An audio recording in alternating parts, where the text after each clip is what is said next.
Yan yung ginawa namin, no? Ang haba-haba ng buntot. Ang ganda ng kanyang tela. Halos sa isang roll lang naubos namin dito. 2 layers sa likod.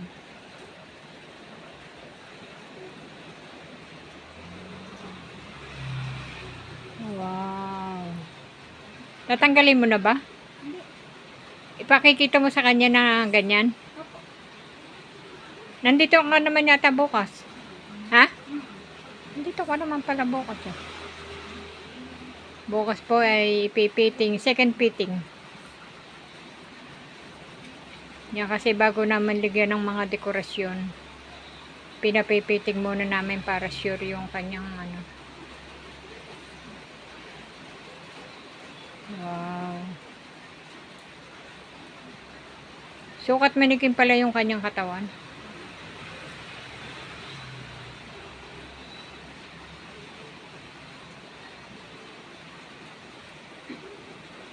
Tsaka yung tela niya, parang may kisap-kisap. Shiny, shiny. Mahirap kasi pagka naghahanap ng customer ng gano'n ang gusto nilang tela, gano'n ang gusto nilang tela. Talagang maghahanap ka pa kung saan mo siya, ano, hahanapin. Teka, tatanggal ako ng tsinelas. Yan. Yan na yun sa harap niya.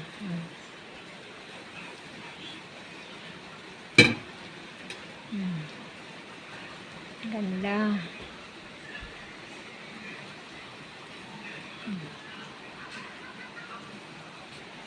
Meron siyang tool.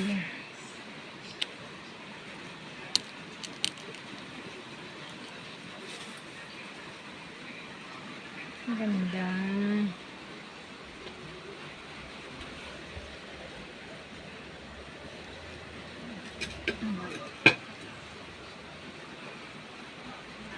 Grado, tuwan-tuwa yung may-ari niyan.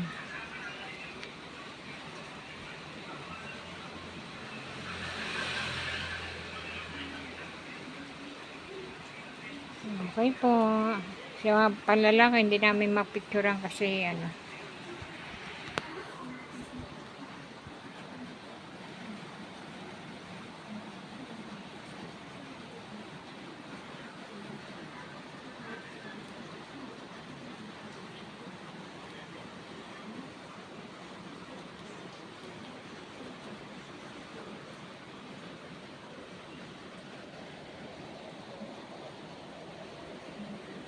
Ilang layers yan? 5. Daming layer po ito eh. Kasi gusto namin eh sulit sa ano, sulit sa customer. 5 siya, 5. 5 patong. Kaya ang bawat siyang ikot nito ay ilang piraso. Ito, 2 na ito. Tapos ito, 2. Tapos ito pang lining. 5 nga, 5 siya. Ang bawat siyang ikot niya, bali nagkakaroon ng 15 yards. 5 ikot. Okay na siguro. Baka hindi na maano. Sige po, thank you po.